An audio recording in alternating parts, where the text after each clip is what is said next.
And my understanding is that you've been um, together in this context and this retreat and sitting since yesterday morning. Yes. Is that right? Good. So you're well into it. Yeah. I'll also. I was just thinking we have 2 hours together, and 2 hours is a very long time just to sit there.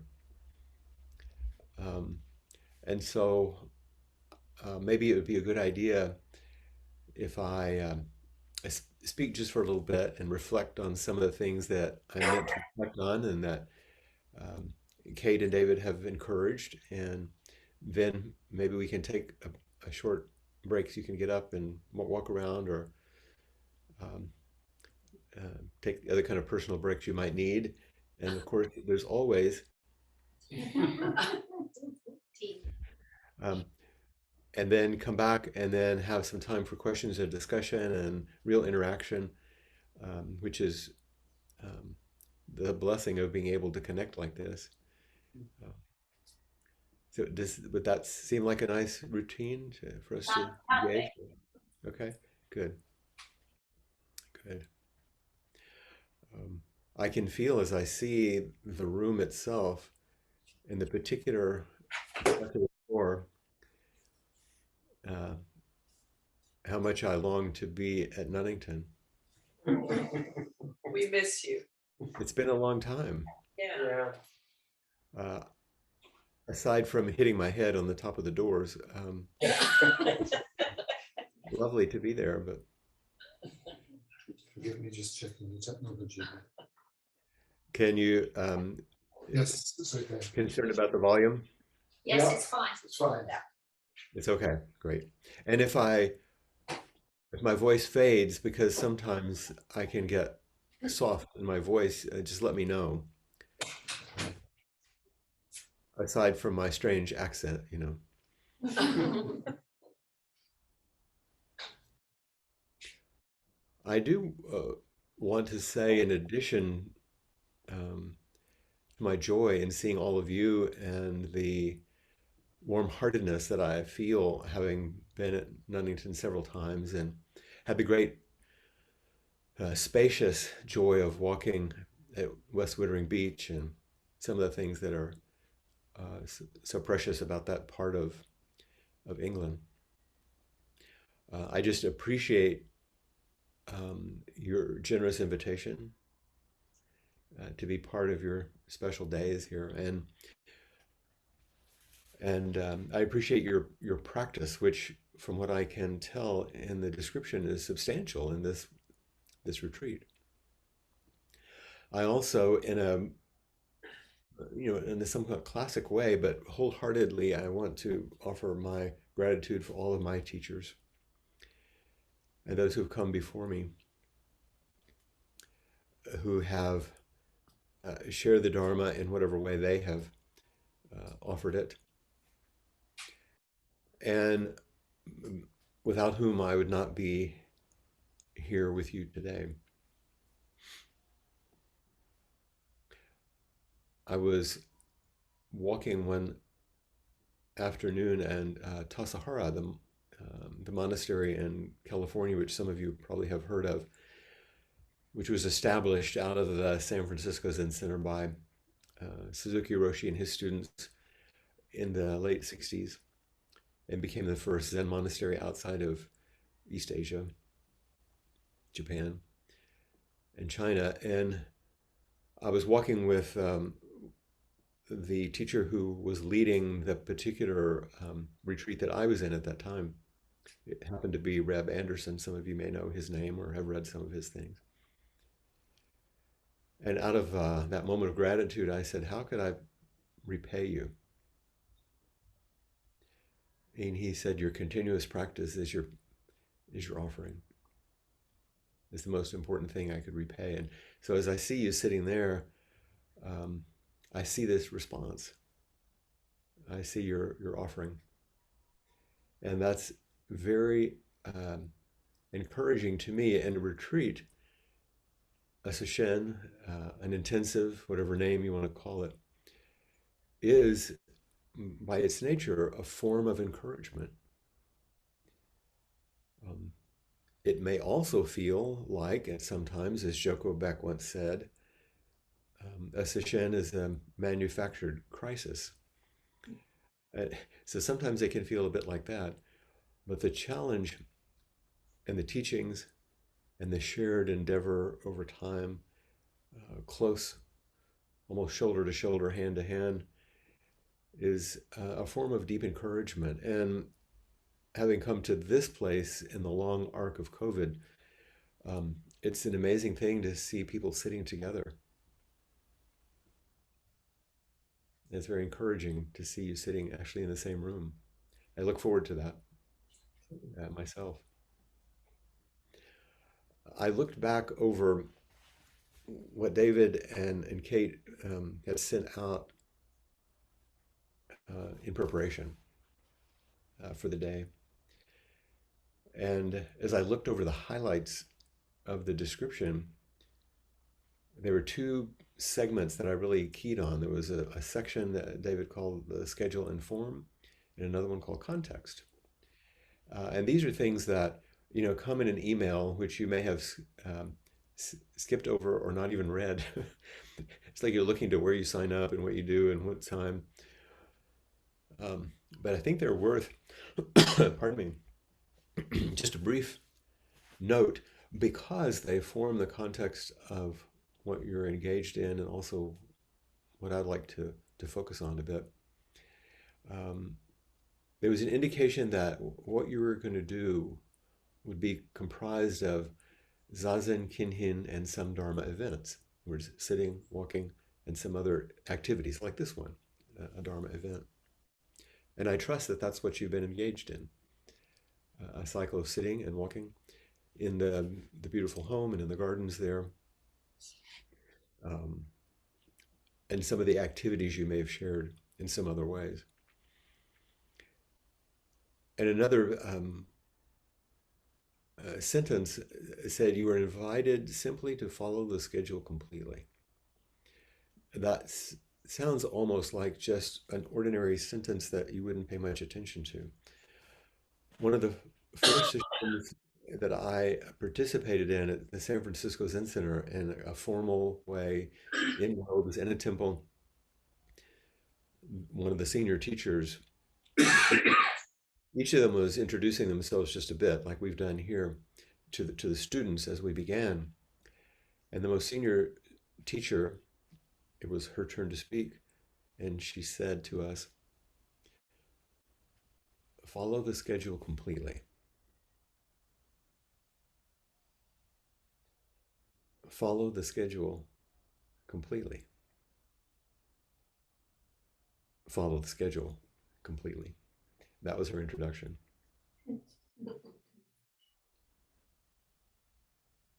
And in this case, from the silence that you've been immersed in for a good part of from mid-morning Friday until lunch tomorrow, following the schedule is not complicated, and yet it's quite potent.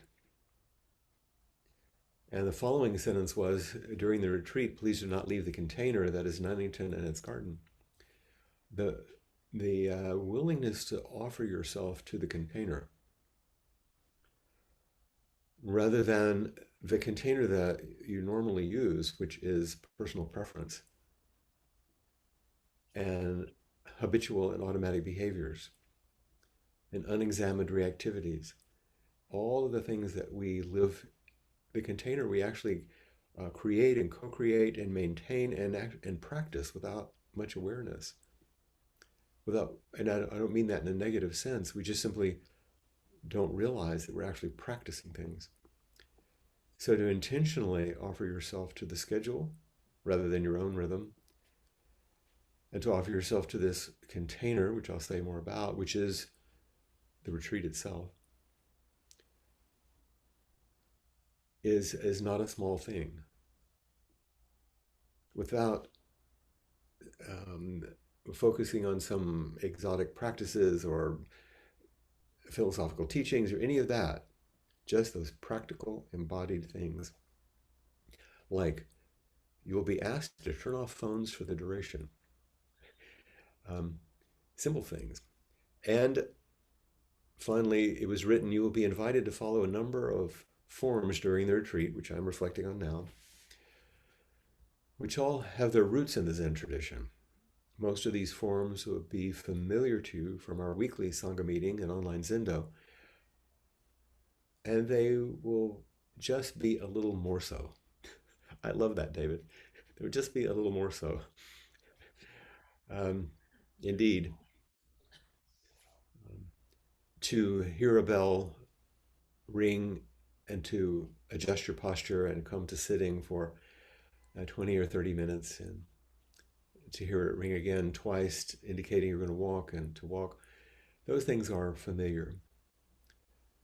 But to do it period after period, hour after hour, day after day, is another thing, and I don't take that lightly. I know it's a powerful invitation. And in it, I like that he wrote, I've attempted with sanity checking from Kate to curate an authentic experience. So I hope that that's what you're experiencing. And acknowledging the limitations of each person and the situation, but the importance of beginner's mind. The focus on just sitting as the heart of the practice, and giving ourselves to this time, at least 60 hours of going deeper into practice. And that the schedule and the forms are a way of offering this support, so, which is precisely what I've just been reflecting on. And I think it's worth a reflection, even though this is something that you know. And because it's so foundational, because of some of the stories and some of the koans and some of the teachings, at least from the Zen tradition, because most of them come from ancient China and Chan, as it was called there, and then exported to Japan and Korea, which was called Zen. This form of Buddhism, because it can seem a little perplexing at times, can be thought of as a bit philosophical or enigmatic or something. But I'm taking this time to remind you that it's primarily something you do with your body, not with your head. When you're asked to sit a certain way, walk a certain way, um, do things in a dignified manner together, attempt to care for each other, and doing things like cleaning or cooking, it's really a matter of following a schedule and forms which shape you. You have followed schedules and you followed forms from your own families and in school and in workplaces and whatever part of the world you've grown up in, and the customs and values, and you've been shaped deeply by those forms. And so this is an extremely simplified way of saying we're just going to do these very simple things, which means in some ways setting down or renouncing some of the habits that you've had, like you would set down your phone or turn it off. Maybe take off your watch so you're not watching the time and just listening to the signals. And this is not a small act that you're doing. This is really an important thing. And over time, my experience and the experience that I've learned from my teachers and teachers of the past is that it will offer you something that can't be offered in any other way. When Kate and I first began to talk about content and context for this retreat, she talked about being interested in a text that she had found that I actually didn't know about. So I thank you for your teaching and for your offering there. The Kikyoman, which was the tortoise shell, which was a document which I'm sure maybe you've each seen or at least been given. I don't know if you've taken a look at it. It's the kind of thing that's really boring, really, when you read it in some ways, all the rules and regulations. But aside from that kind of personal response, it's describing something about this shaping that I'm alluding to. These monastic forms that grew out of really centuries of Chan practice in China, which was published in the I think in the 12th century, although it came from earlier experience. And then it led to Dogen in Japan, his pure standards for monastic training, which he wrote in the 13th century. Um, and provide the forms out of which we're shaping these non-monastic, everyday lay people retreats. So I'm going to draw just a bit on that. I'm also going to draw from a couple of the old teaching stories from China, a little bit from Suzuki Roshi. I think I sent you something from Zen Mind, Beginner's Mind, a very small piece from the most recent compilation of teachings from Joko Beck, an American teacher who's passed. So we have something from ancient China, something from Japan as it was transported to a purely Western teacher. And then that lands us right here, you and me, which is actually the ultimate encouragement, is our connection. When we can meet in the present moment and see what opens in the space that we create, even in this medium and in this way. So those are things we'll draw on based on the form that David and Kate have put in place and that you maintain. They can write these things up or think about them, but unless you come and enact them, they're meaningless. The meaning is the way you're enacting them.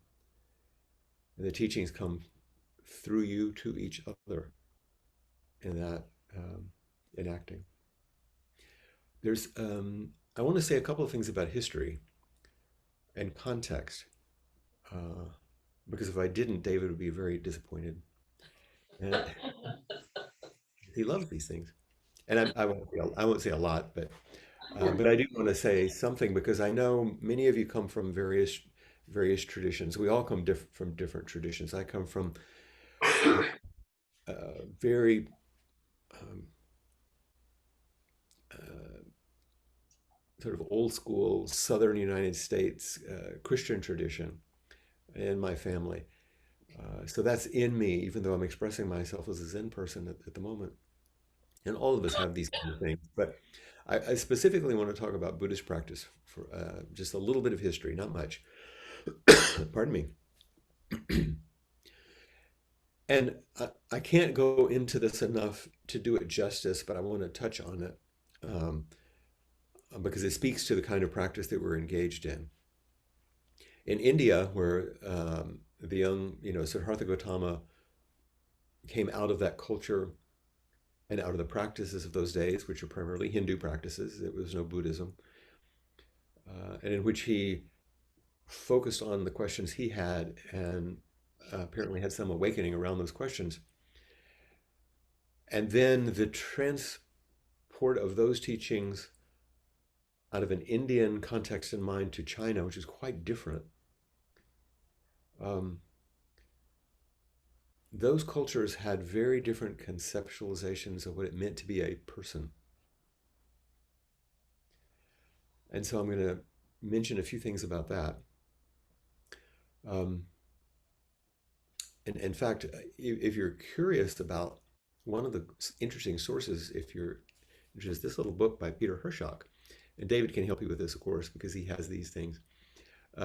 It's not a very big book, and it's quite wonderfully written and conceived of. Peter Hershock, oddly, I say oddly, coincidentally, lives in Honolulu.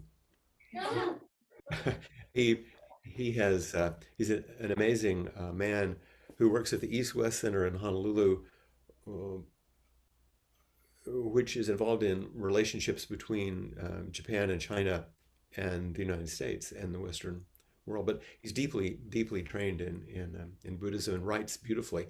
Although he's a philosopher, so his language is sometimes a little challenging, which once again makes David very happy. Love it.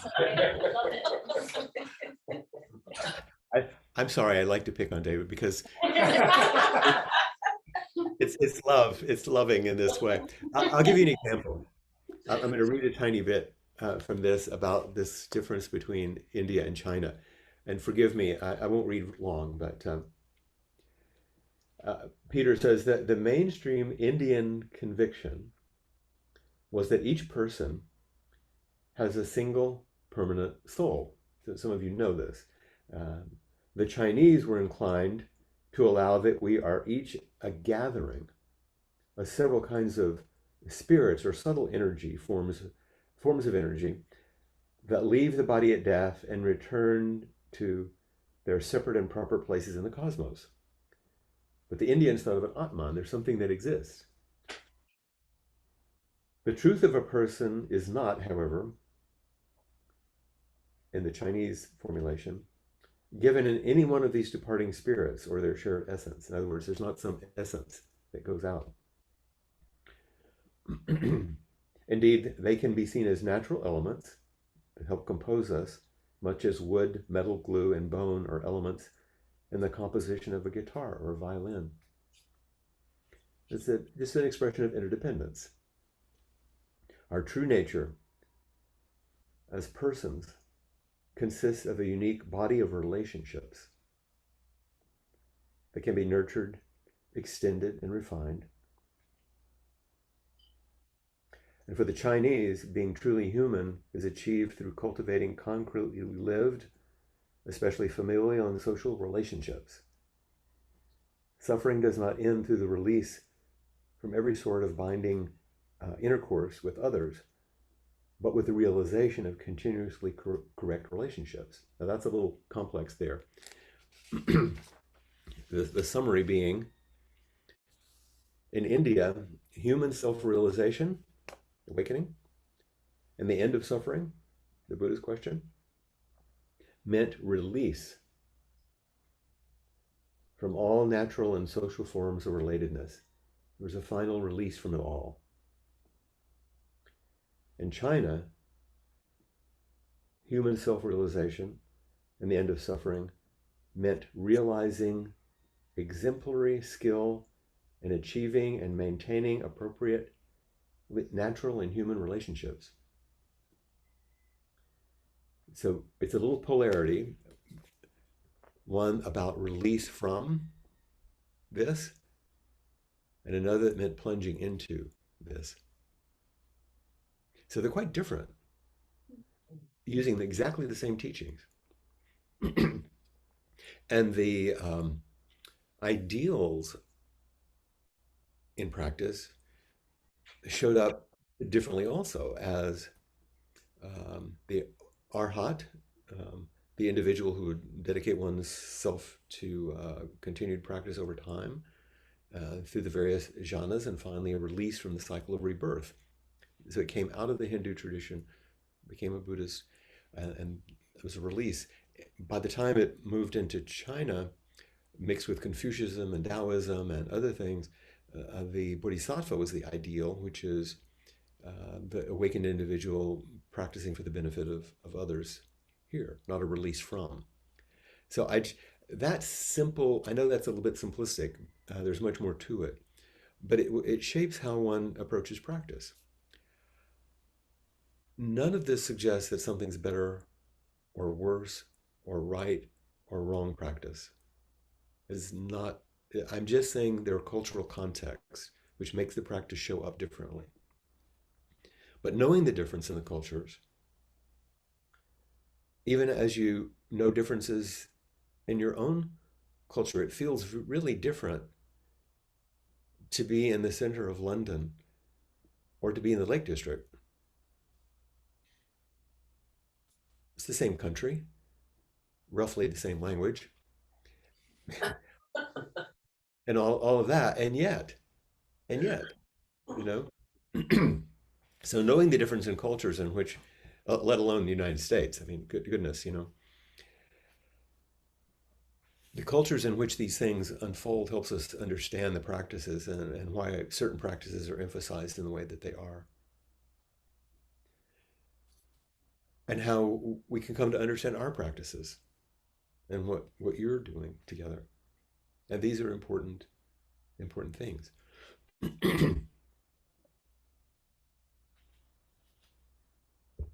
So let's make a jump from all that philosophy and history to stories. I'm going to offer you two stories, both of which are recorded in many, many different places. Um, I, I hope they're not bedtime stories. Read them and go to sleep. Uh, and I can tell the stories. They're very short. I'm going to read actually the way that Peter Hershok has written them because he does so in a beautiful way. Um, One has to do with leadership and the Sangha, and one has to do with personal practice. And it will lead us into some things that we can, I think, discuss appropriately. So here's the first one. You ready for your story? Okay. Um, I think of the way, like Netflix opens, with that boom. As the story goes, in this case, a senior student at a very large and vibrant rural monastery in China developed very serious doubts about his master's authenticity. As far as he can tell, the master's practice of Chan amounts to nothing more than like eating the food that they cook for him, strolling around the monastic grounds, nearby mountains and the villages, watching the sunset each evening, and reading what the senior monk suspects is poetry and popular literature. Or these days, it'd be watching Netflix. It's like he's watching the abbot and like, what is he really doing? And so he says to the master one day, he says, what do you do that makes you the master here? What do you do that makes you the guy? And the master raises his eyebrows, shrugs his shoulders, and smiles kind of sheepishly, and he says, I guess not much of anything. How about you? And the senior monk leaves greatly annoyed, as you might imagine, with an even greater ball of doubt twisting around. It's like, this guy. And so a week later, he's called into the master's quarter because the master's got to go away on a month-long journey, and he wants to entrust the monastery to a senior student. So the monk's like, okay, great, like I get it. So the monk happily accepts the honor and promises to keep everything running smoothly, along with the 200 monks practicing diligently. This is a big place. So when the master returns a month later, there's about a dozen monks left, and a handful of novices who've just arrived. The senior monk tells the master how frictions heated up from the moment the master left, and how within days there were open arguments and bickering, and despite his efforts to smooth things over and exercise authority, things only went from bad to worse. And in the end, only those too slick, or sorry, not slick, maybe too sick, slow-witted, or too young to run off had not deserted the monastery. Master looked around, shrugged, and smiled sheepishly again and said, I guess it's time to start doing not much of anything again.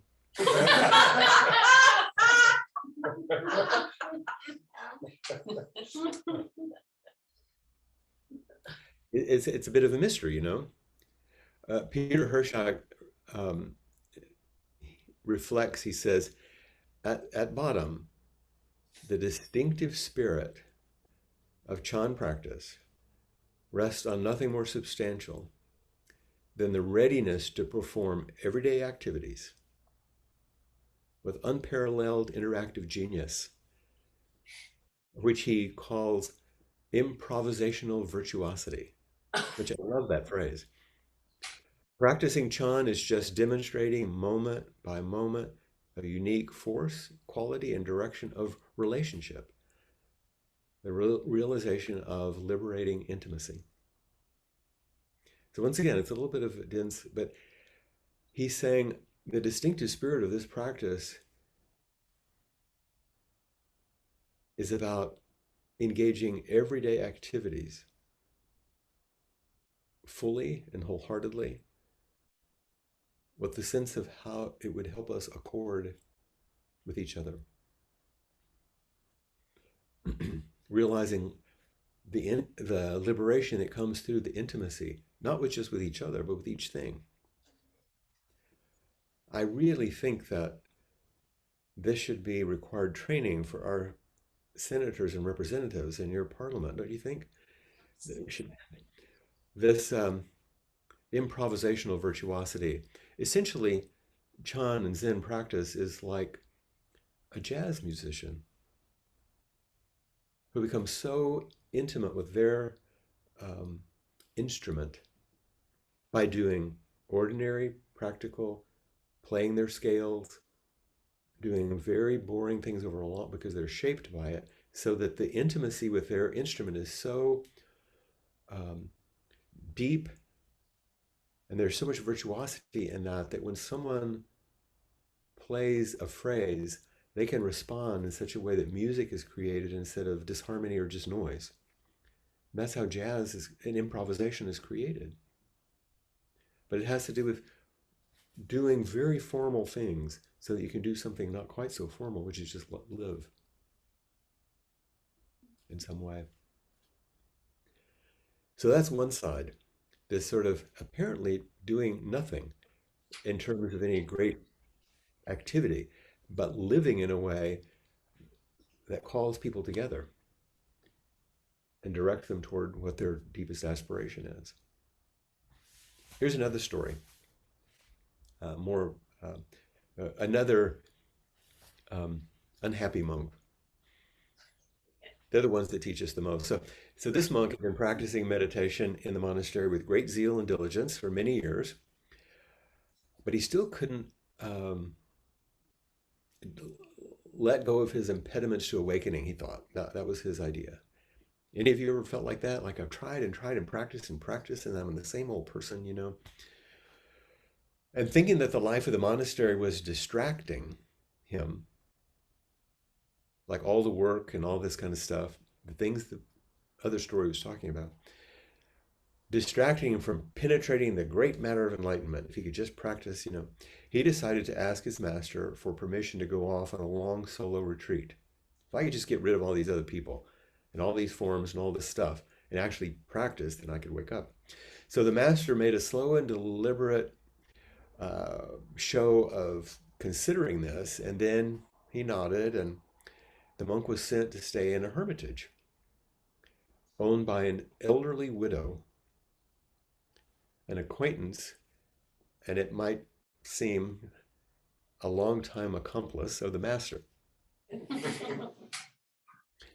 So there the monk redoubled his efforts at meditation, convinced that he would soon break through the clouds of delusion by just doing his concentration meditation all on his own, without the distraction of these people and things in life. So every morning the old woman would send her granddaughter up the winding trail to the hermitage with food for the monk. Just take care of him. And every morning she would return full of praise, the young woman, for the depth and uninterruptedness of his discipline, recounting how he never so much as lifted an eyebrow when she entered, and how on even the coldest mornings he only wore his same thin robe. He's very austere, you know. So fall turned into winter, winter into spring, and when the wildflowers began to dot the sunny valley. And I think of walking on that road near Nunnington with all the daffodils. You know, that's what makes me think of this. The old woman decided to give the monk a chance to demonstrate his real attainment. So she instructed her granddaughter to try engaging the monk in conversation, to speak about herself and her dreams and her worry that they might never come true, you know, to open herself a bit and see what happened. So the monk remained silent to the young woman's visit, and she again had nothing but praise for their guest. Like, wow, he was just steadfast. So Grandma, however, was clearly disturbed by this report. She said, go back tomorrow and this time be a little more persistent. Sit beside him and tell him that you come to love him. and that you wish he would marry you. And if he still doesn't respond, try kissing him and ask, what's he going to do about it? With some trepidation, the young woman did as she was told and was profoundly impressed when the monk remained steadfast in meditative repose, even when she brushed her lips against his cheek. Asking him what he was going to do about her invitation, he quietly and somewhat poetically said, "A burned out log in deep winter snow." Some kind of Zen crap, like, So the girl took this as great virtue, and she went back and reported to the grandmother this whole encounter, that he was, pristine. Well, the grandmother responded by storming up the hill, pulling the monk out of the hermitage by his ear, kicking him, sending him tumbling down the path, reviling him as a worthless impostor, while she set the hut on fire, burning it to the ground.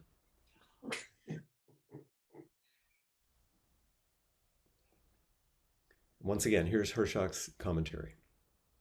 Almost as if he were not a man at all, he remains aloof from her charms, rigidly adhering to the precepts. And this he takes as a Buddhist virtue.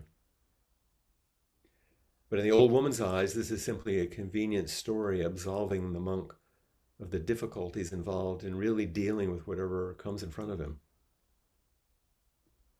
Having nothing to offer, the monk has nothing to lose, and so is no position to be able to enter into an intimate relationship.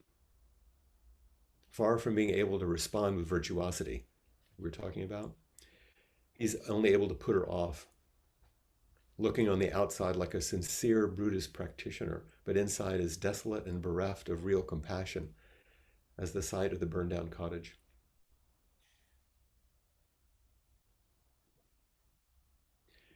So these very human stories about what it means to offer oneself to others and offer a context in which they can awaken, and how misguided ideas about what Buddhist practice might be, bring us to reflect on our own practices. And the beginning of the Kikyoman, the standard of the tortoiseshell mirror um, that describes some of the Buddhist, the structure of Chan monasteries, the piece that I sent you, I think said the foundational, fundamental to this approach are the notions of interdependence and repaying gratitude. Like, the structure wasn't so that you could become a Zen person or look like a samurai, or even any big focus on enlightenment. It's about how could we understand that we're intimately interwoven in ways that are beyond what we can even conceive of. And that our job is to respond with deep gratitude to this gift.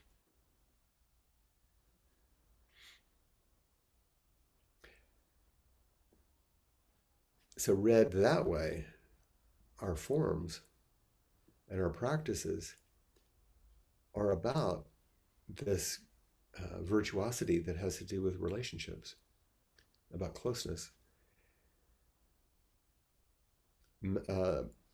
Zhanglu Zongyi, maybe that's close to his name, who wrote this stuff, was the abbot of this important monastery in China, just like the one in the story. And his concerns weren't academic either. And when you read the document that Kate had brought to my attention, you really, I sort of glibly said that it's somewhat boring just because there are lists of things. That's only part of it. But you can actually sense his wholehearted intention to cultivate a practice for his students that he was in charge of, just like the abbot in the story. And his joyful mind and his nurturing mind and his magnanimous mind, these are the three minds of a bodhisattva that Dogen teaches about. He calls them grandmotherly mind, big mind, and joyful mind, are clearly evident in the way that these things are structured. And I hope that the compassionate message that comes out of this we can see it touches our concerns today. It isn't something that 12th century Chinese needed to do. This is something that is for us. And there are some questions that the translator of this beautiful piece posed, which I think are the questions of our retreat. And the questions that he posed when reading the Tortoiseshell Mirror were, what's my part to play here? And how can I be helpful? And how can I show my gratitude for all of this? These are the real questions of your sitting and walking. What's my part to play in this retreat? And how can I be helpful? How can I show my gratitude for all of this? The first time I engaged in a brief retreat like you're in right now, I say brief compared to a 7-day session or a long practice period, but a good solid brief retreat. The first time I engaged in one of those at San Francisco Zen Center,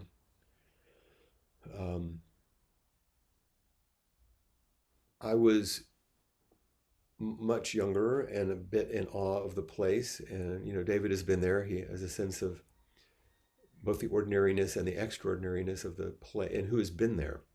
When you're sitting in the Zendo and Suzuki Roshi sat in that seat and Katagiri sat there and all these, it's a little awe-inspiring in some ways. And you see the instruments that Richard Baker had brought in, different teachers of the past have brought into practice.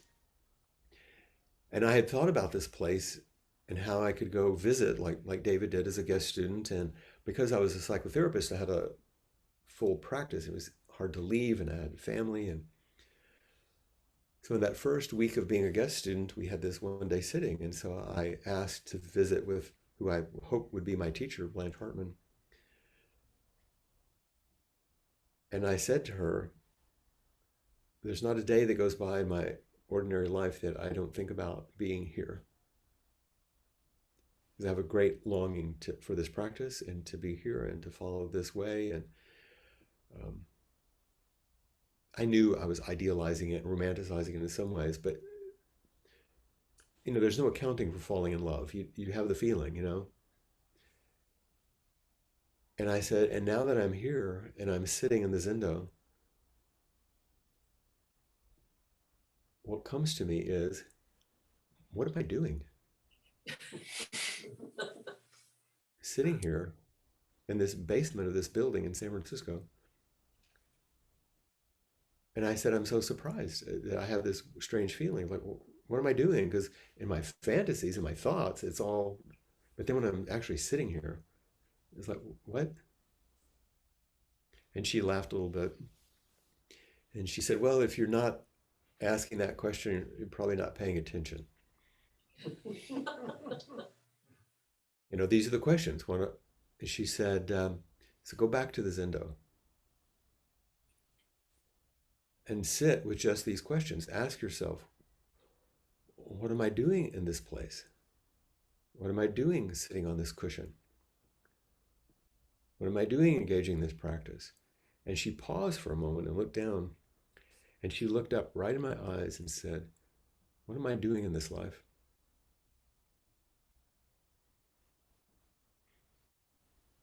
And we come to that question by engaging the previous ones. How do I walk? How do I sit? How do I attend to the people next to me? How do I get my tea? How do I clean up? And the introduction to, once again, this document, the translator says, though 1,000 years separate us from Master Zongzhen, perhaps we might, through our own study and practice, be able to polish the mirror of this old tortoise's wisdom so it can still serve as a standard for us today. And find out how it actually touches us today.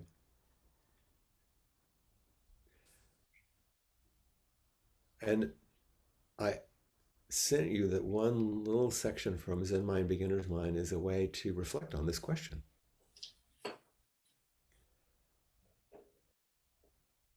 And I chose the section called Limiting Your Activity because that's very much what a session is like or a retreat is like. And I know the way it was printed may be a little awkward. Someone asked Suzuki Roshi sometime what was a session like, and he said it's like placing a snake in a bamboo tube. Limiting your activity so every way that you move to get out, you meet something, you meet yourself.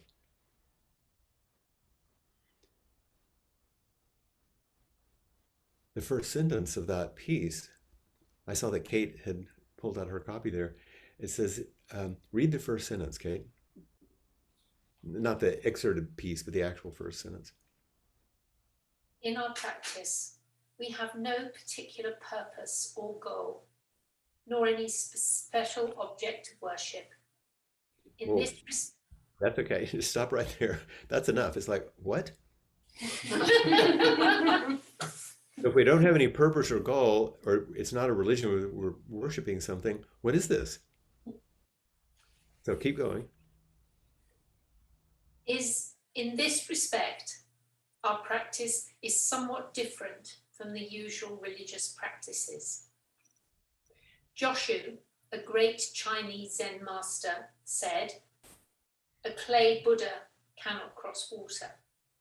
A bronze Buddha cannot get through a furnace. A wooden Buddha cannot get through fire." Whatever it is, if your practice is directed towards some particular object, such as clay, bronze, or a wooden Buddha, it will not always work. So long as you have some particular goal in your practice, that practice will not help you completely. It may help as long as you are directed towards that goal, but when you resume your everyday life, it will not work. I'm going to pause there. That attitude doesn't always accord with the way we think about coming to practice, does it?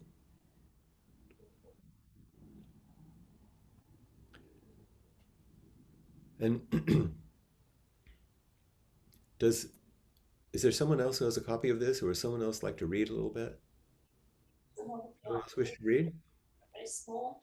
Anyone? Yeah. Read the next one. Yeah. You may think that if there is no purpose or no goal in our practice, we will not know what to do. But there is a way.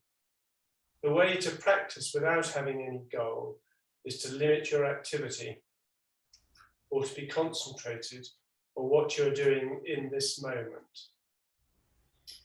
Instead of having some particular object in mind, you should limit your activity.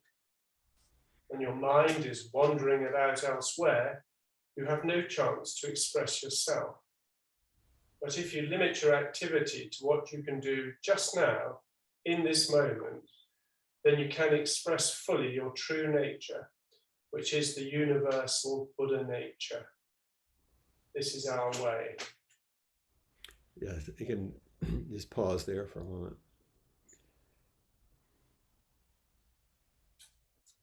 At one point, Suzuki Roshi said, when doing one thing completely is awakening, which is sort of the thumbnail of what we were just reading. Limiting your activity doesn't mean squashing you or making you smaller.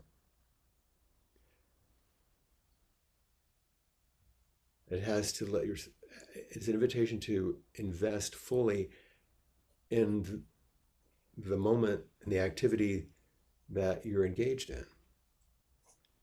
There's no such thing as an incomplete moment. You have ideas about it, but that's just your idea. And this is our way. Let's read the next little bit. When we practice Zazen, we limit our activity to the smallest extent, just keeping the right posture and being concentrated on sitting is how we express the universal nature. Then we become Buddha and we express Buddha nature. So instead of having some object of worship, we just concentrate on the activity which we do in each moment. When you bow, you should just bow. When you sit, you should just sit. When you eat, you should just eat. If you do this, the universal nature, sorry, the universal nature is there. In Japanese, we call it Ichigo Zamai, or one act samadhi. Samai or samadhi is concentration. Ishigo is one practice. Okay. So he's talking about the simplicity of engaging each moment fully in order to express one's Buddha nature, which is always and already with you, rather than engaging a number of spiritual practices to reach some goal that is somewhere else, or to become a person that you think you're not. This is also a bit of a difference in the kind of approaches that we've been speaking about. There's one more segment. Maybe you have somebody else read. I love hearing your voices. Who would like to? Who's got fairly good eyesight? It's pretty small. Press it and see. Somebody, yeah, it is very small. I've got my lenses in. Good. Tell me where we were. We're down to, I think some of you who practice Zazen. I think some of you who practice Zazen here may believe in some other religion, but I do not mind. Our practice has nothing to do with some particular religious belief. And for you, there is no need to hesitate to practice our way, because it has nothing to do with Christianity or Shintoism or Hinduism. Shall I go on? Yes, please, just go into the completion. Our practice is for everyone. Usually, when someone believes in a particular religion, his attitude becomes more and more a sharp angle, pointing away from himself. But our way is not like this. In our way, the point of the sharp angle is always towards ourselves, not away from ourselves. So there is no need to worry about the differences between Buddhism and the religion you may believe in.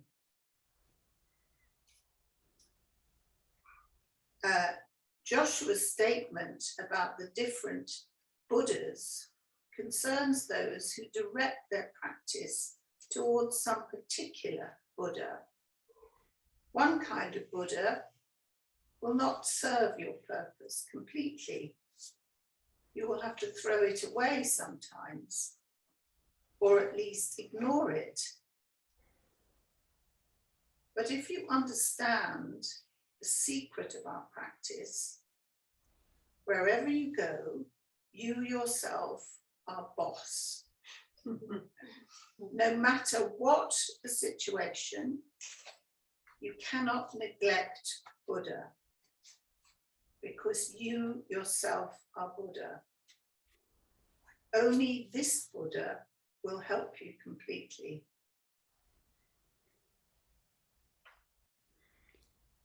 This is the kind of thing we can read again and again, because there are ways of understanding what it means. It may be a good idea for us to take a break here in a moment. Does that sound like a good idea to you? So I want to read a poem to you that I received, I'm going to show you a little something. Hold on.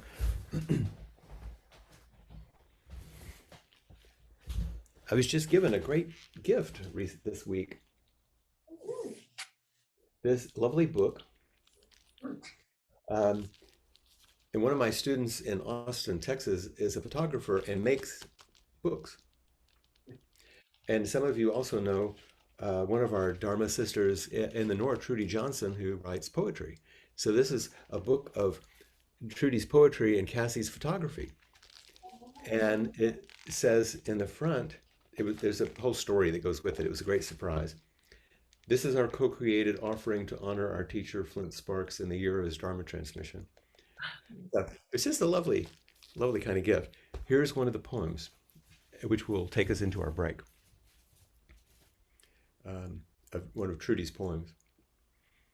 A clay Buddha cannot withstand the rushing flow of water, returning to earth. A golden Buddha cannot hold itself whole within the searing heat of a furnace. A wooden Buddha burns to ashes in a fire, becoming one with the embers. A flesh Buddha withstands life until it doesn't. Tempered in the black river of loss, reference to another poem, seared in the furnace of desire and heartbreak, and burned, endlessly burned by dissatisfaction, finding where it can bend, break, heal, continue, until finally consumed by being alive. A flesh Buddha is made sacred by the act of living in a body that cannot ultimately withstand its own impermanence.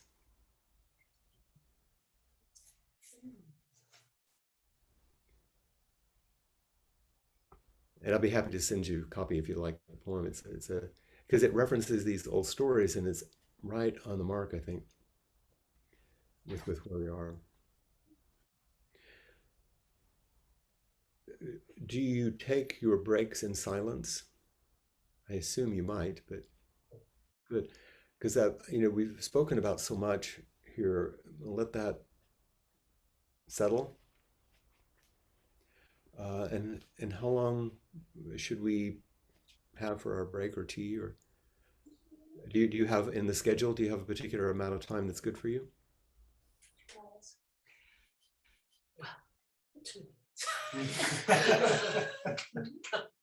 People are saying 10 or 15 minutes. No, not 15, that's too long. People are saying 10 minutes.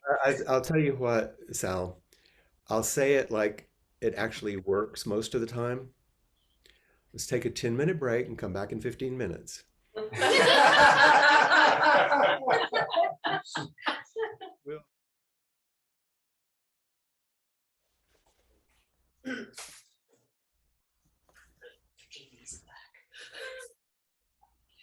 Flint, do you know that there's a snake behind you? It looks like it, doesn't it? It does. And it's interesting that you would name it that. This one? That's the one. That's a stick. Cool. Whoa, seriously cool stick. So it's a staff that is used, sorry you can't see the top of me here, but is used in a head student ceremony. Wow. And I'm not complete with my work on it. It's old eucalyptus that I found in the forest. Beautiful. And I've been stripping the bark, and it has, some beautiful aspects to it. It has a nice feel, and it has a lot of aliveness to it.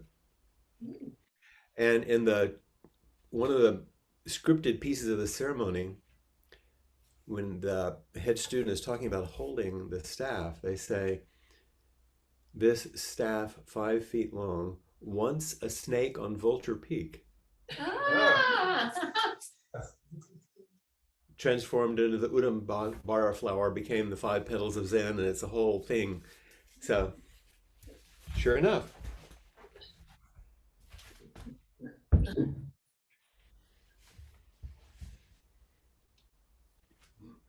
So I'm still working on it.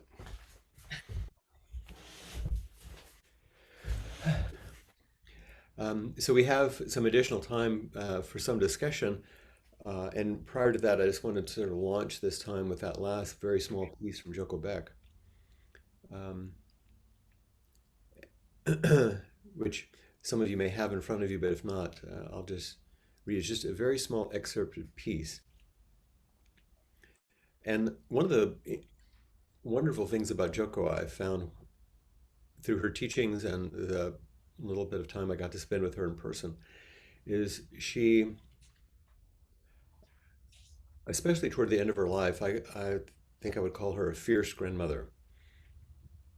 She's very caring and loving, but very direct, straightforward. And she had a way of speaking that both alluded to the psychological nature of our everyday conditioned life, but also didn't leave out the absolute in a way that's without using Buddhist language and without using psychological language. It's very interesting. Here's an example, this piece. She said, we have a life that's happening all the time. A wonderful, fluid, amazing life, which we may like or dislike. But there it is, all the time. And we have a very fixed, narrow little set of behaviors with which we try to process this vast experience. So just that first piece, that sets the whole condition of our teachings and the retreat and the nature of the relative and the absolute. You see it? It's very, very clear. We have this amazing life that's given to us for which we can understand in the tortoiseshell, interdependence and gratitude. It's happening all the time, like it or not. And yet we have a habitual set of narrow, fixed behaviors that we use to try to navigate what is inconceivable and vast. And therein lies that gap. It's called suffering. And the next little sentence, she says, the secret of experiencing the whole of life is just to be whatever we're experiencing.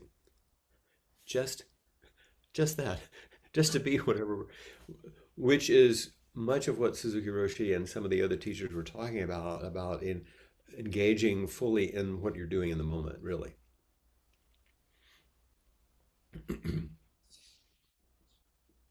I'm just thinking of another little story about Suzuki Roshi that means a lot to me, because when we're asked to limit our activity, engage in these forms, a lot of times what we'll feel is that we're doing them wrong, or we're failing, or you're not doing it properly. And there's a story of a gentleman who came to a sesshin with not a lot of experience. He was a novice student, but he was not a novice human being. He was a quite successful man in the world, and was used to things going well. And so about the 3rd or 4th day into the 7-day sesshin, he goes to see Suzuki Roshi for a private interview. And he said, I can't do this. This is too hard. I can't do it. And Suzuki did not try to convince him to stay or really go into the content. He said, yes, we try and we try and we fail. Then we go deeper.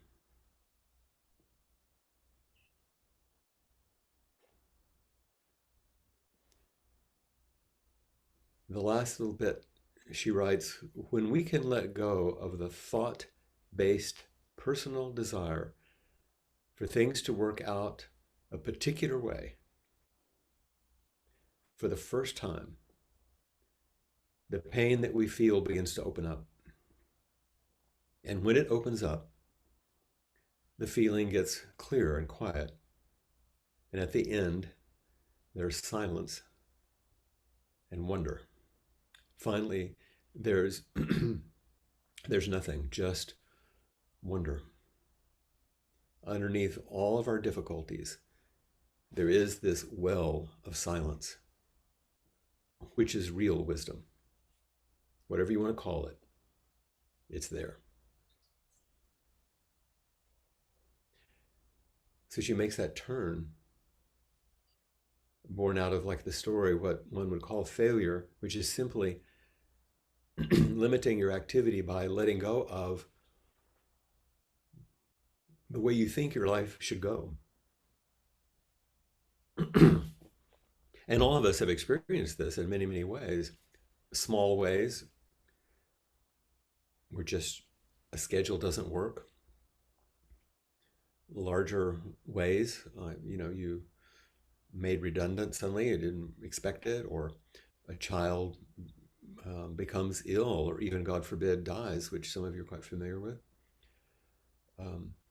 Or things turn in our culture or government, a pandemic arrives. Maybe you become fearful as you see a normal stormy night in Sussex, but in the back of your mind is this the world changing? Things don't always go the way we expect them to go. But when we begin to soften our demand that it go our way, then something else begins to open. And at the end, she says there's silence and wonder, which is that deep gratitude and a humility in the face of what's happening, instead of a self-centered demand that it work a certain way. And this well of silence, which we're practicing, is deep wisdom. And whatever you want to call it, the absolute, Buddha nature, the divine, it's there. It's the Buddha that you already are, which is what Suzuki Roshi was talking about, which we express in our practice rather than attempt to achieve. So this small bit you could go back to, because it really expresses the whole of practice now in a small way from a contemporary Western teacher, which is echoed in all those older stories and all those older forms. And let's see, which rakusu do I have? Oh yeah. It's interesting. I'm wearing the rakusu that I was given for lay entrustment as a teacher, and as some of you may know, that your teacher, when you sew it and give it back, they write things on the back, and there's some formal stuff.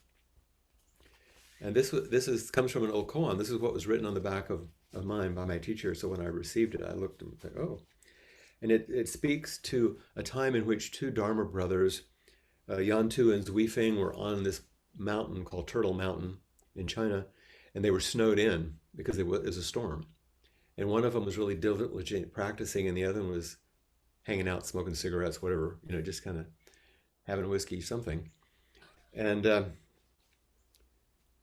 so the one who seemed more relaxed was asking the other one, "What are you doing?" And he said, I'm practicing because I don't feel confident, and I'm working really hard."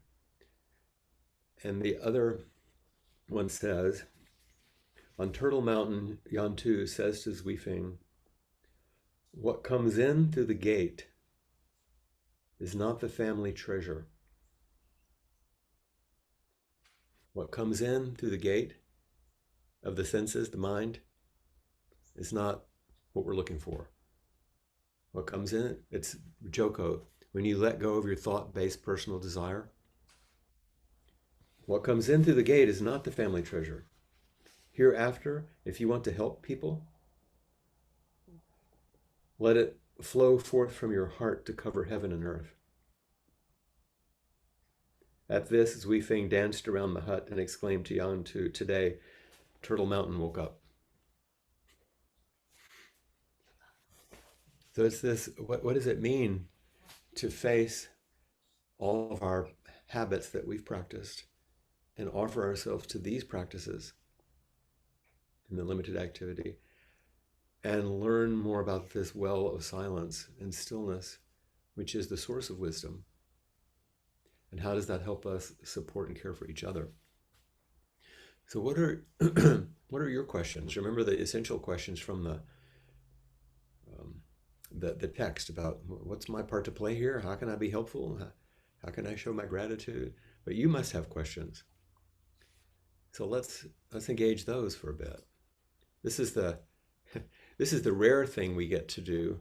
Everybody can listen to Dharma talks online or read books, but and it is good to have this sort of, I think, of course, offering of teachings. But what does it call forward for your own transformation or discussion?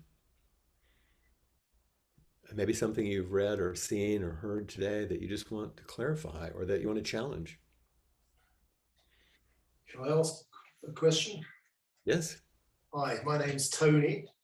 I've been preoccupied lately with an aspect of the Dharma, which is if a summary of the practice is to meet the moment as it is and to connect with this moment and however you phrase it. One of my current preoccupations is why we don't do that, why we disconnect, why we don't manage to stay with things as they are. Mm-hmm. And one of my main teachers at a local monastery suggested I look at the topic of trauma, particularly the work of Gabor Mate, Mm-hmm. and not only individual trauma, but collective trauma, and why our sense of agency might not be quite as potent as we imagine, that there could well be factors which are outside of our control, however well-meaning our intentions and however refined and assiduous our practice, Mm-hmm. can't always do more than we can do. Mm-hmm. I just wondered if you can comment a bit on trauma, which can be defined in all kinds of ways, but not necessarily totally gross trauma, but just subtle ways in which we contract and don't manage to align. Mm-hmm. Well, you're doing a good job talking about this, quite lovely. Um, I'll say first that there is an illusion in a lot of the teachings that one could practice by themselves to resolve suffering and trauma. But context matters. If we understand the Buddha's primary teaching, there's really only one thing the Buddha realized under the Bodhi tree. Everything else was already in the Hindu perspective that he came from. And that's Puticca Samuppada, which is dependent co-arising, that everything arises together. So how could your individual practice lead to something like awakening? Context matters. And so, my point being, there are things that can, quote, happen to us. Our way of meeting it certainly has an influence. But this is all dependently arising all the time. And it's also important to remember when we're in these sort of esoteric, spiritual, or philosophical things that we are animals. In the class of mammals, like the other mammals, and our bodies are subject to all those things that other mammals are subject to, including having a nervous system that has these three main ways of fight, flight, or freeze when we're threatened. Bad things happen to all of us. Why is some of it just like a bad experience and some of it trauma? What's the difference? And Mate and others will tell you a lot about this. If I had to thumbnail it, I would say if a bad thing happens, it only becomes trauma. It's not traumatic what happens. People can have terrible things happen and not be traumatized. What makes it trauma is if you can't speak about it and you can't move physically. Because trauma is an embodied thing, it's not a mental thing. If you can't, like, if something terrifying happens to me and I can go to one of you who's kind And I can say, oh my God, this terrible thing just happened and I need to talk about it. And you say, really, tell me about it. And you hold my hand or you sit down, put a hand on my shoulder, you give me a cup of tea, we talk, we give me a hug. I've spoken and I've had some agency. But if I'm in a situation where I am constrained or withheld in a really negative way, I can't move, I can't get out of the situation, I'm trapped like a refugee maybe, trying to get out, and there's no one I can talk to, the body starts doing its thing. We fight, we flee, or we just freeze. And all of you have seen fight and flight, we talk about all the time, but the freezing is an interesting one. I'm sure a lot of you have seen those interesting videos of, for example, um, some sort of antelope or something in Africa that's been caught by a large cat, and they're just dead, and then the cat puts them down and turns, and the thing jumps up and runs away because their body has just gone into freeze. It's a very powerful thing. That's just a dramatic way to see it. You run when you can run, you fight when you can fight, or you just play dead. And these things cause us to keep trauma deeply in our bodies. So to be able to speak, be able to move, to be able to process things, it can shift in a different way. Okay, with that background, imagine and once again, this is I know I'm being a little truncated here. What is the instruction in a deep retreat or monastery? Sit down, don't move, and shut up.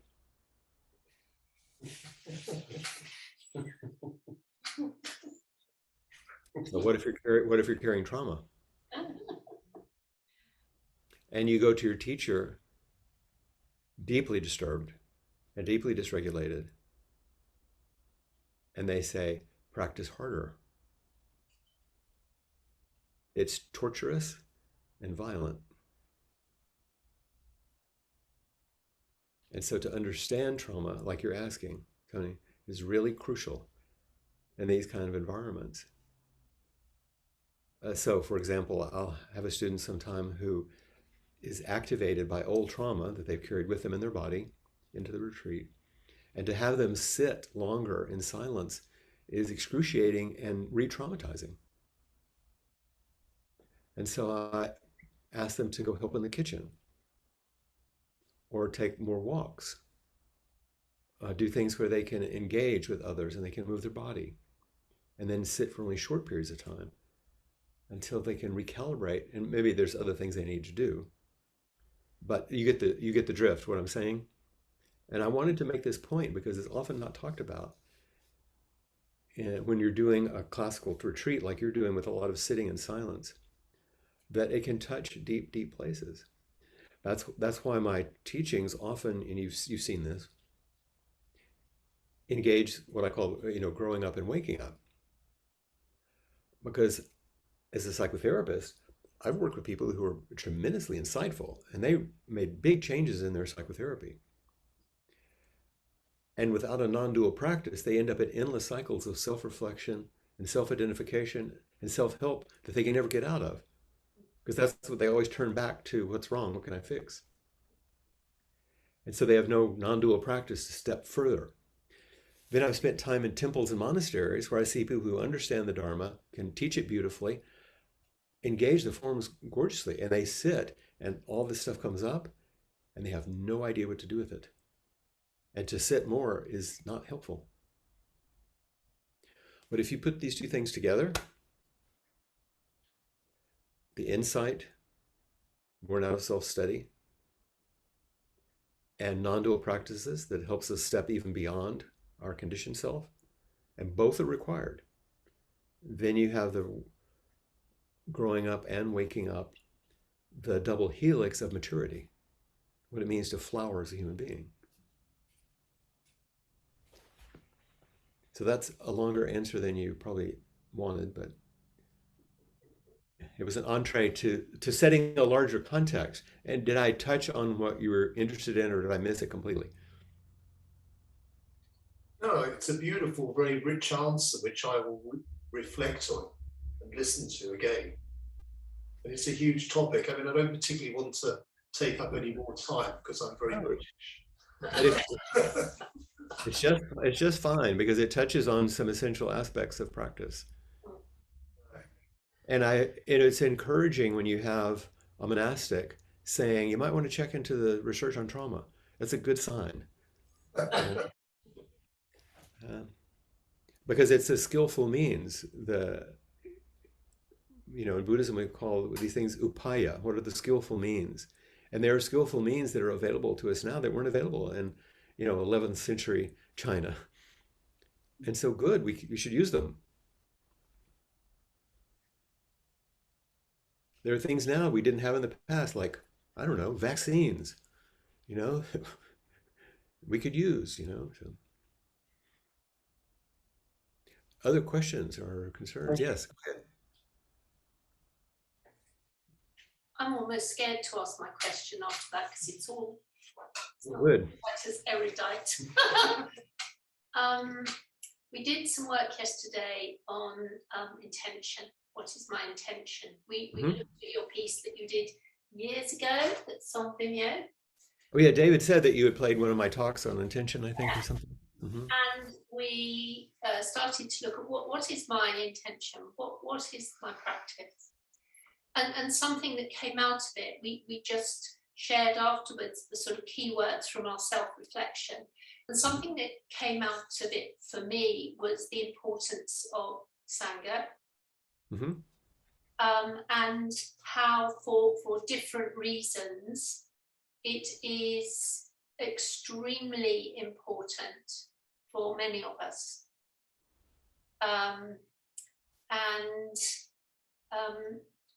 We have been discussing, or some of us, how to maintain the resilience of our Sangha, which feels it's a strong spiritual friendship. It's seen a lot of us through the pandemic.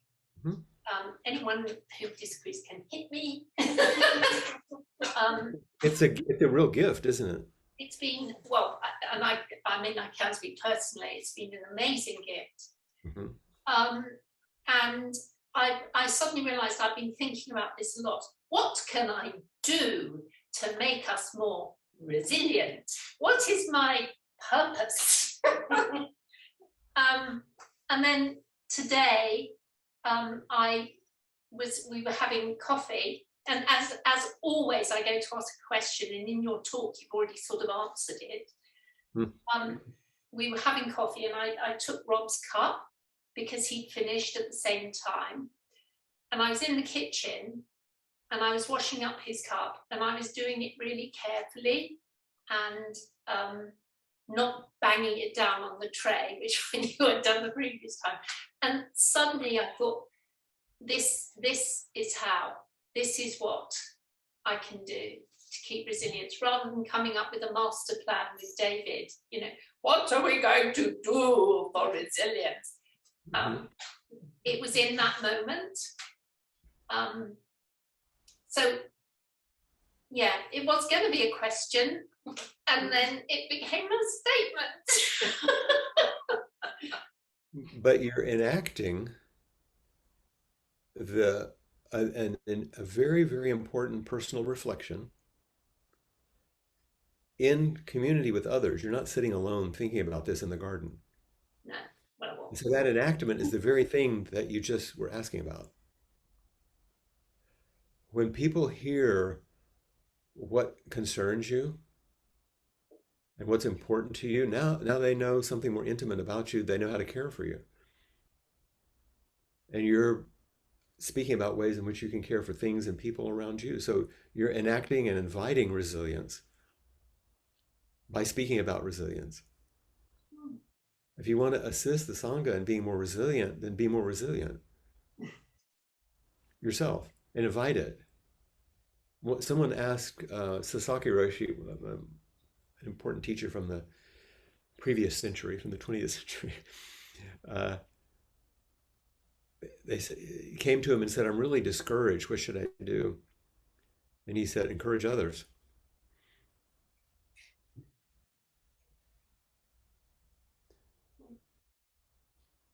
So it isn't necessarily what to do as an operational technique. It's how we live, Yes. which helps shape and maintain the container. For example, and I know some of you have done this before. I know David's done it. Others, you might invite a time for people to sit together. And maybe you come and set the stage, you make an altar and you put some seats out, and maybe nobody shows up.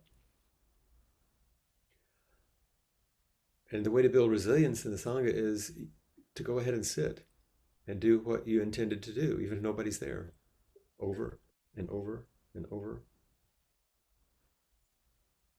When people asked Suzuki Roshi early on in San Francisco when he was first there, you're Zen master, what should we do? He just said, I sit at 5:30.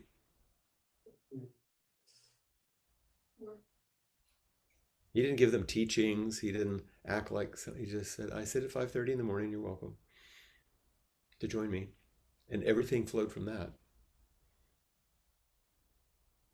That has real resonance, actually, because our lovely, Greta has been going on Zoom every Thursday morning, and for a long time every Wednesday morning. And I encouraged her to increase the number. And I know that sometimes she's been on her own. Yeah. She's just done it. And that's the mark of dedicated practice. A real vow for practice is, what's the one thing that you do under all circumstances? It's not negotiable. It's like, that's what I'm dedicated to. And that will demonstrate your intention, which Suzuki Roshi would say it a little differently too, which I quite like. He'd say, what is your inmost request? It's a very poetic way of saying, not just what you think, but what calls from your inmost request, from the deepest place in you. And do you have the courage? You said you were a little nervous asking your question. Do you have the courage to try to put some words to it, or try to enact it in a way so people would understand what you're up to? And that's what you're all doing in a way. And why the teacher told me when I said, how can I repay you? He said, your continued practice is the repayment. Mm-hmm. I had something really that links to that, actually, that Kate and I shared it, which is, recently there's been a bit of conversation in the Sangha about, what do we do now? What are we going to talk about next? And sometimes I feel like it's a little bit of kind of, how can we do this better? Or how can we stay together? Or is there something we should be doing that's better than what we've been doing? I mean, personally, I don't really share that feeling, but I get a sense that, and what now? What's happening for the Sangha? Yeah. And it seems like it just is, and it's rather wonderful. But how do we live with that? How do we keep Well, let me ask you a different question. Mm. If that's the general tenor, it comes out in different ways, but that's kind of like, if I said to you, okay, suppose we decided on what's next, and we did it, and it was really successful, then what would happen? What would be the result? What is it you would want to happen by engaging that? I think I really value the Sangha, and perhaps I represented myself. I'm not that interested in it being done better or differently. But what are you interested in? What are you interested in? It just being here as this very rich, to use the word container, that brings me back, every Monday evening to kind of where I want to be, really. Well, let me ask you to, and I don't know if this is okay to do, but now Greta's sitting next to you, right? Yes. Yep. Yeah. And you two are friends? Yes. Okay, so I'm going to ask you, would you mind playing along for a second, Greta? Just it won't be anything too dramatic, I tell you. Uh, So, Sal, you and Greta, just you don't have to do anything rigid or weird, but just sit upright like you're sitting in zazen.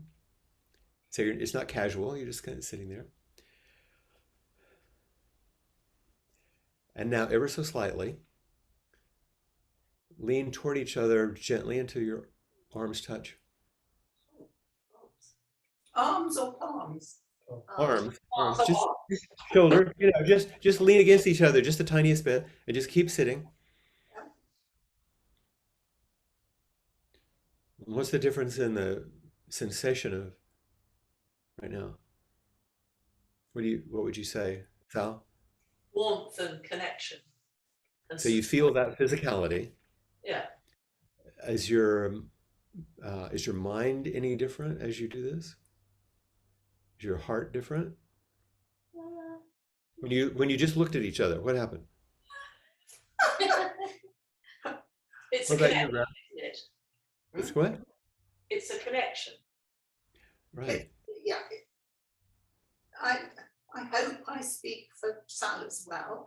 I believe we have a close relationship, but obviously physical touching and looking at each other and normally laughing about something reinforces it. Is what now? I didn't hear that last part.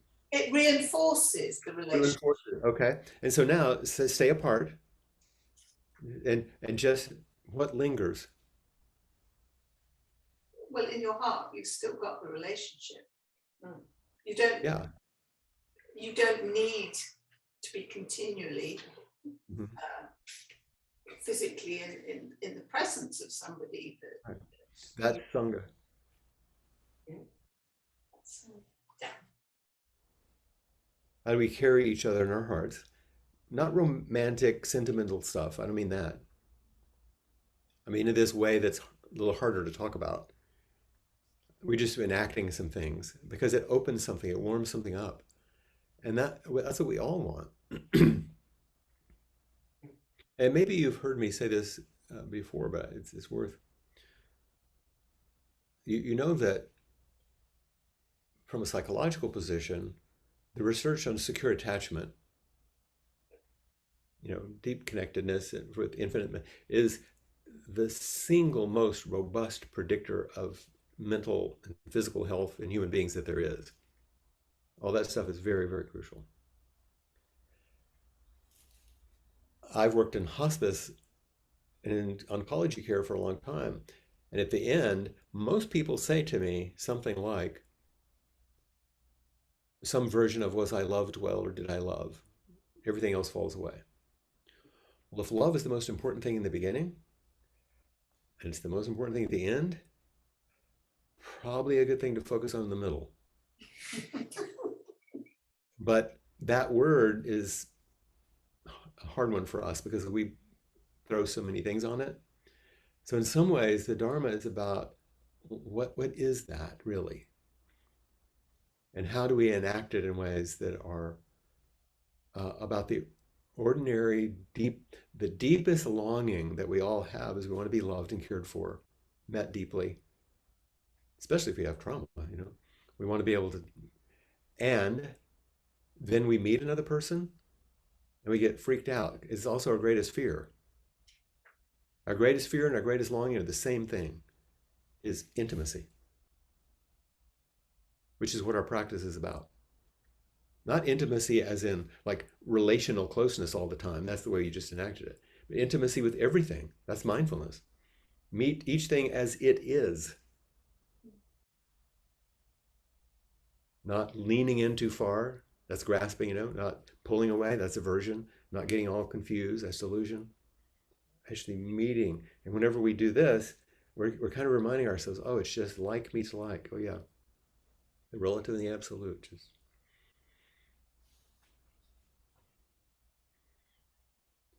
So is there more about the Sangha piece there? You know the classic story from the Pali Canon, right? When Ananda and the Buddha were talking, you know that one? tell us. Ananda was trying to learn about Sangha because, the taking refuge in Buddha, Dharma, Sangha. And the Buddha was trying to teach him. And finally, Ananda, listening to him, something like, he says, "Oh, I get it. Like spiritual friendship and Sangha is like way bigger than I thought. It's like at least half of the path." And the Buddha said, "No, it's the whole thing."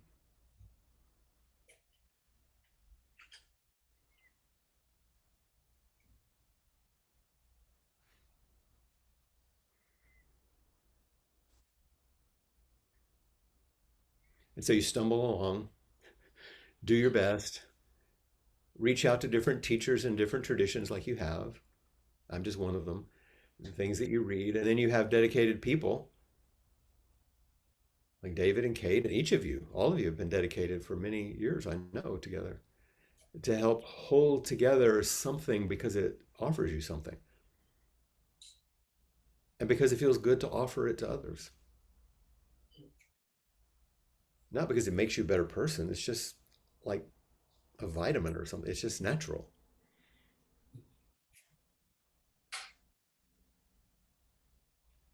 And it's part of just our animal body also. We think about liberation, freedom. This may be a little corny, but I loved it.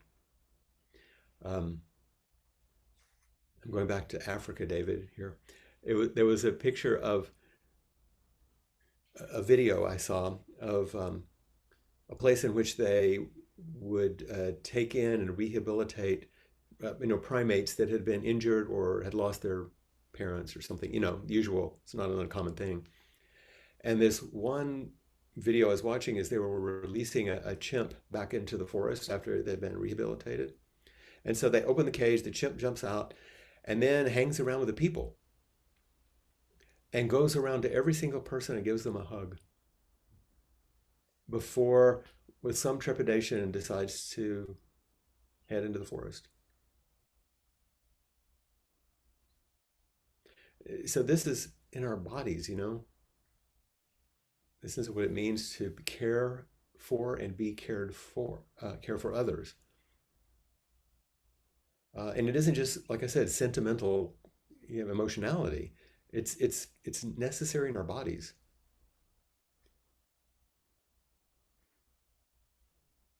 And so we sit together and we cook and clean, and sometimes we laugh, and sometimes we look at each other, and sometimes we don't.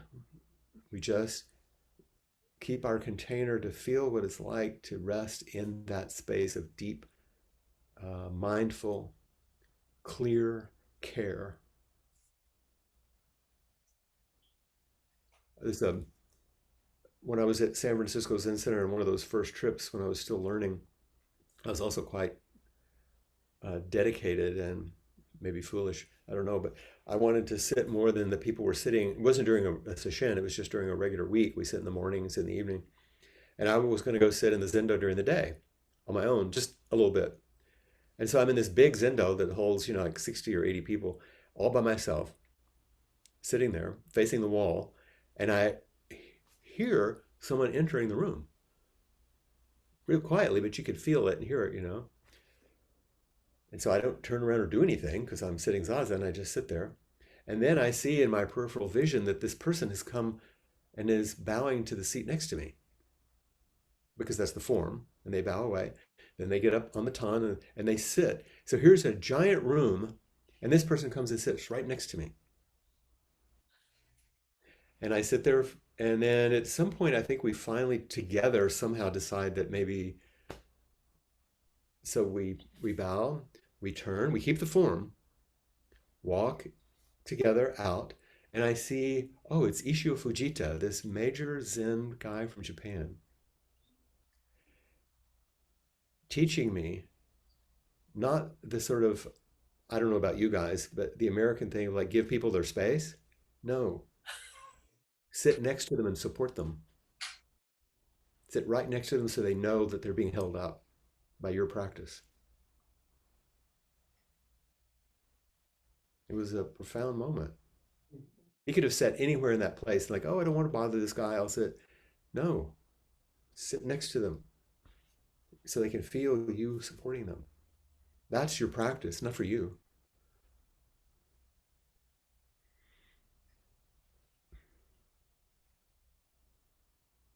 Other questions? I'm rambling on. I guess I really resonated with something said. I think that you were talking about Jojo Beck and how if you stop wanting something a certain way, and I sort of feel I've done that in something significant in my life. Is that to do with non-attachment? Is that what is the root of it? Sure. You don't attach to a desire to want something a certain way. Mm-hmm. By doing that, could you explain what that gives? It's a lifetime of practice, yeah. Okay. Well, you may be familiar, and I don't know what you've read, but I'm guessing that probably David or somebody has shown you this thing called the Shin Shin Ming. Do you know about this? Yeah. And the first line of it says, "The great way is not difficult for those who are unattached to their preferences." Now, there are various translations. I prefer this one because it suggests that, of course, we have preferences. Why wouldn't you? That's natural and normal. You want your children to be happy. You want things to go well. But if we're too rigidly attached to them and don't have the flexibility, don't have the improvisational virtuosity, because in improv, you got to respond to what's happening. Otherwise, you're responding to an idea you have, which doesn't have to do with reality. And so, yeah, we have preferences. So non-attachment isn't not having preferences. That's a natural function.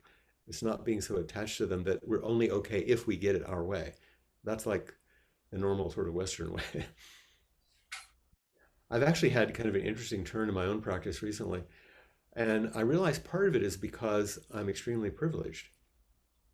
There are things which in the planet, I'm a white American man that's highly educated, and I'm not poor, and I'm relatively healthy. All the privileged stuff. I'm at the top of the heap in that way. And so I realize there's a implicit assumption that I've never seen quite so dramatically until now through the pandemic and some of the stuff we're doing on racial justice. And plus the time I have lived, through the 50s and 60s and 70s, it's been a good run. But, and my assumption, I think, is that things should go well and go right. And if they're not, it's a problem that you solve so they can get back on track. But that's actually that's not reality. Things are always irrevocably falling apart. And now and then they come together in these beautiful ways for which we can feel immense gratitude and humility. As it falls apart again, it's the other way. And that's not bad news.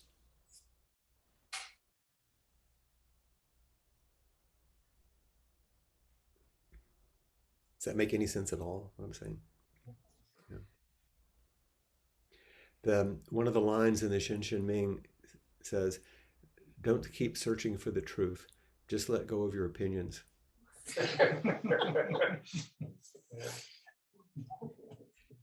Suzuki Roshi said, "Relinquishment isn't giving up things of the world. It's just realizing they all go away." You said that again. Relinquishment is not giving up things of the world. It's just realizing they all go away. And the main thing we relinquish in practice is our biography, the self-centered dream, our ideas about ourselves. So we can meet the world as it comes to us.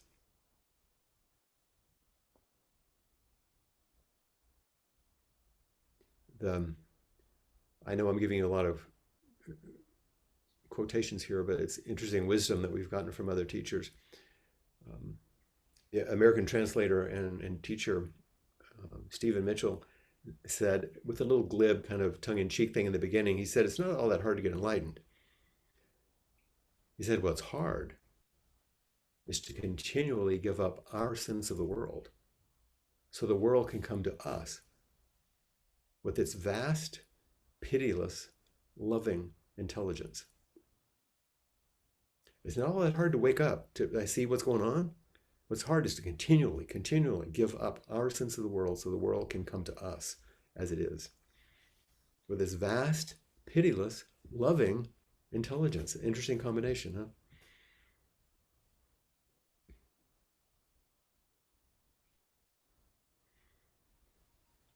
So we have a few more minutes, just very few. Anything left over that's like, oh man, if I didn't ask that or say that, I would like later. I'd like to borrow you a googly. What? I'd like to borrow you a googly. It's a cricketing term for Google it, right. comes Oh, first. Kate will know. I'll ask her, you know.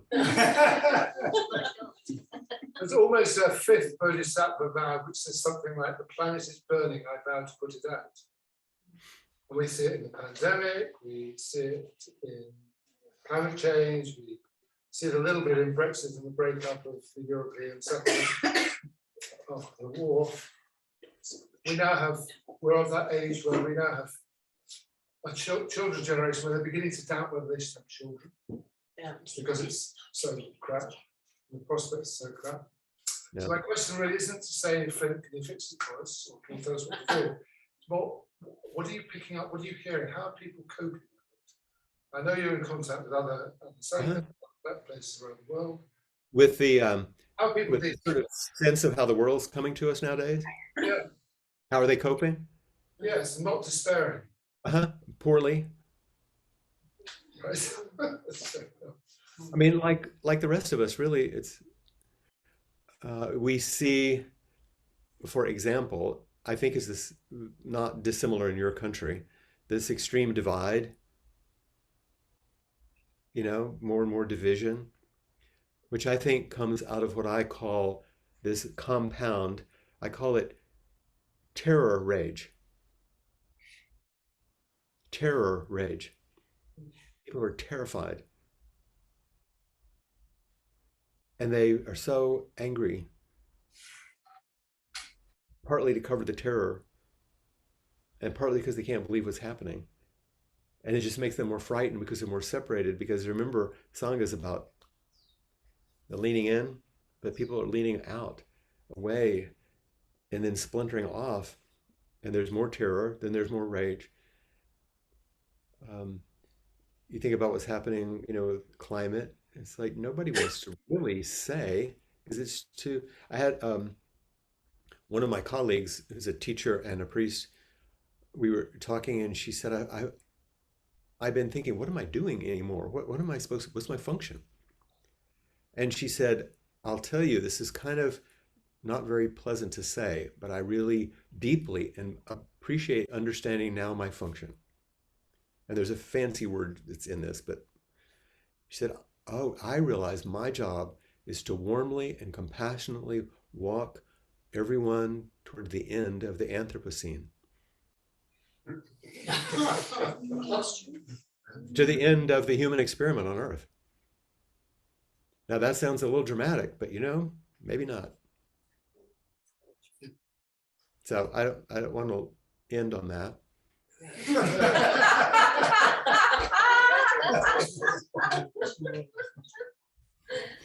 But I am going to read you another poem to the end. Yeah. I think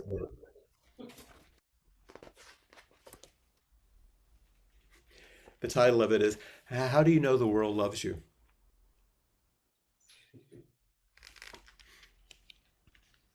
How do you know that how do you know that life loves you? Listen. This is great for you in the garden here, you know. Listen, the birds do not exclude you from their encouraging song. The petaled faces of the flowers do not turn away in despair or disdain as you walk by. The clouds do not part around you, exposing you to the cold, black bleakness of space. The earth does not fall away from your particular feet and plunge you into the searing magma at its heart. Did you notice? Do you notice that the air does not curve away from only your nostrils? Or the falling rain clear a path from only your shoulders? Life touches us all, holding, upholding, and not holding anything back. And then as the seasons and tides turn, generously, unflinchingly, life always shows us the way towards death. All are included.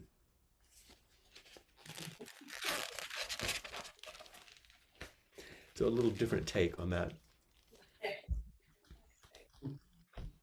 And that's what Joko is saying here at the end. We have this life, this marvelous, amazing, incomprehensible life. And if we attempt to see it through the small vision of our hurts and small personal expectations only, we're going to miss out on this amazing thing. And we can help each other, or Sangha, to remember. And remember, I said the teachings and the retreat is just a form of encouragement. Because the encouragement is we're sitting together or we're looking at each other like this and saying, I think we can do it. We know how it's going to end, but that's not what we have to focus on. What are we going to do now? When W.S. Merwin, the great American poet, as a conservationist, said, on the last day, I'll be planting a tree. He said, I know what's happening. I know how it's going to go. It doesn't matter. This is my vow. That's what I'll be doing. On the last day, I'll be planting a tree. Because that's what we do. That's our vow. That's our intention. That's our deepest calling. Is whatever that must be, the care that we're doing as a Sangha. Independent of outcome. That's what Suzuki Roshi is talking about. Of course we have outcomes we want, and we strive mightily for them. And we have to bow to reality in the process. And do our best. And now I have to let you go here. Practice together. Here's what I've been doing in my groups lately online. As we end, I'll say, I know it sounds a little funny, take my love with you. I love you. And somebody said, why have you started saying that? I said, what if this is the last time we see each other? I want that to be the last thing I said. And take my love with you. And I will leave you to your beautiful practice. Thank you, Flint. Thank you.